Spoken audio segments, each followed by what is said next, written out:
한처 한처 핵전쟁에 더와서니 다든다.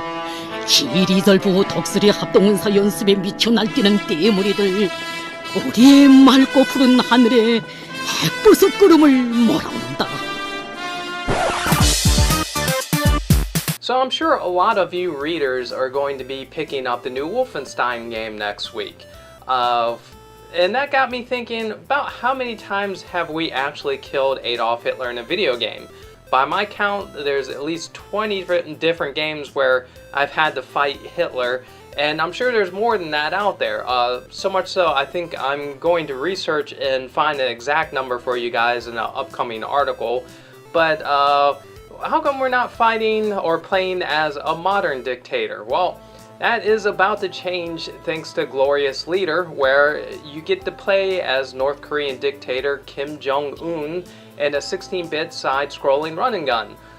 It's a mobile game, so it looks a little bit on the simple side. It actually has a pretty Sega Genesis vibe, in my opinion. There is also a PC version coming out, but it's not specified if it's going to be on Steam or not.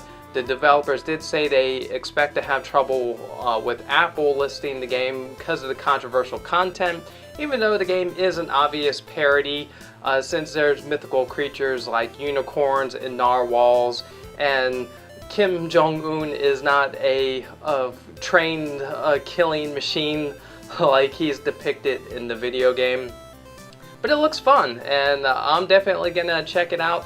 It's coming out later this year, and so whenever I get my hands on it, expect some impressions. And speaking of evil dictators, you know how there's so many games with tacked on Kinect support, and not many people really like the peripheral. Well, Microsoft has finally listened to its fans and is dropping the Kinect from the Xbox One bundle and releasing a new $400 or $399.99 SKU, where you're finally getting a system that's priced to compete with the PlayStation 4.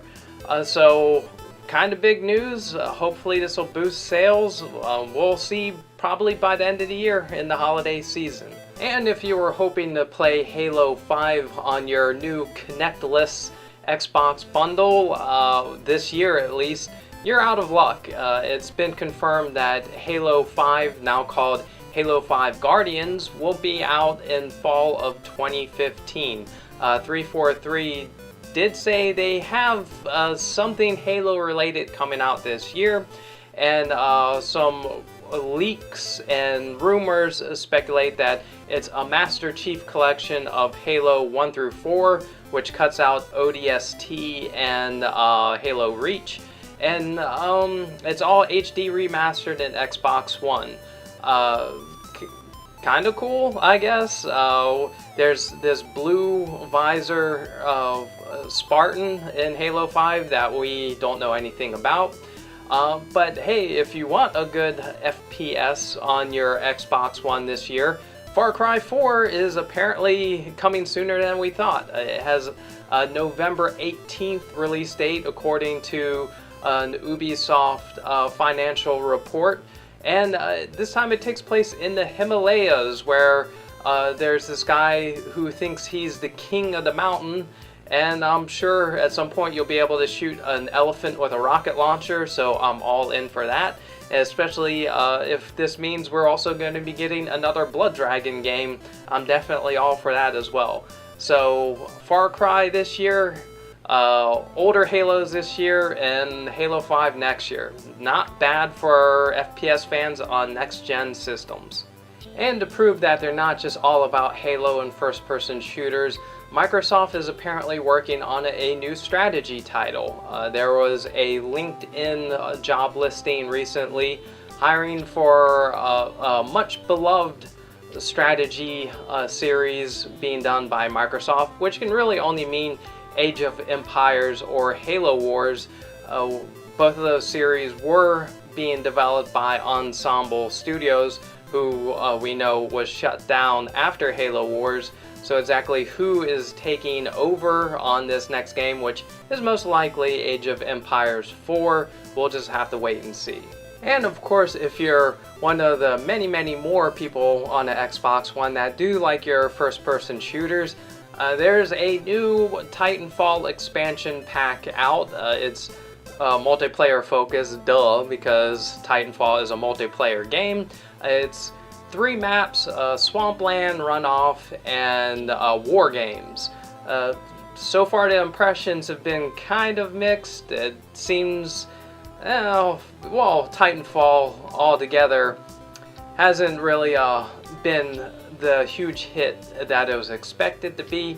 But hey, if you already purchased that season pass, I'm sure you're already playing on the new maps. And Titanfall is confirmed that EA will be working on the sequel, so whether you like it or not, the game's here to stay.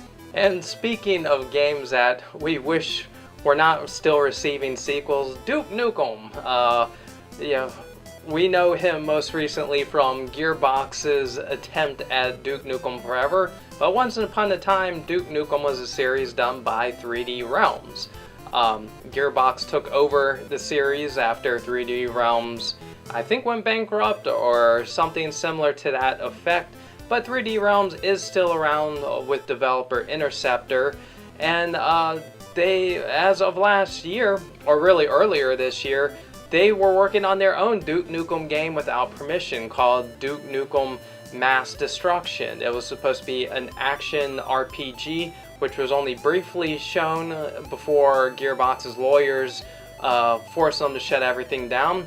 And it looks like that game is coming back in a slightly different form of Bombshell, which is a new female character who they claim was an unused character concept from an old Duke Nukem game. Think a girl with a dragon tattoo mixed with Bionic Commando, and that gives you an idea for the character. They put up a developer diary and pretty crude early teaser trailer. The game's due out for next year. But hey, at least it's not just a female version of Duke Nukem. Could be good. We'll see. And a company that's definitely not going bankrupt and having Gearbox buy out their IP anytime soon is Rockstar Games. With the current round of annual financial reports, Take-Two revealed that Grand Theft Auto 5 has shipped 33 million copies, and big news, Grand Theft Auto 5 sold a ton of games. So revenue is really up for Take-Two.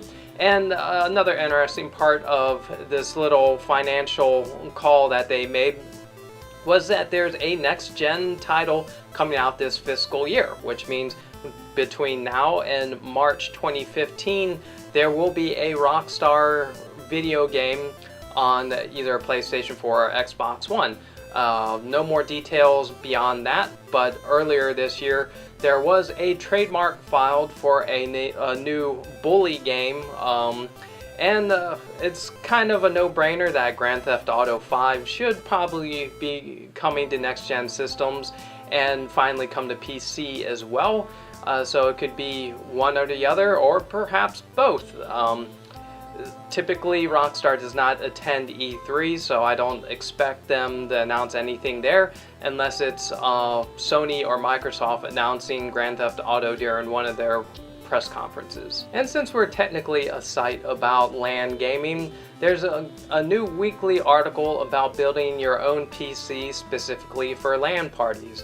This week's build is a Core i3 Intel processor with 8 gigs of RAM, a solid-state hard drive, and a mid-range ATI video card that'll set you back about $706 and some cents.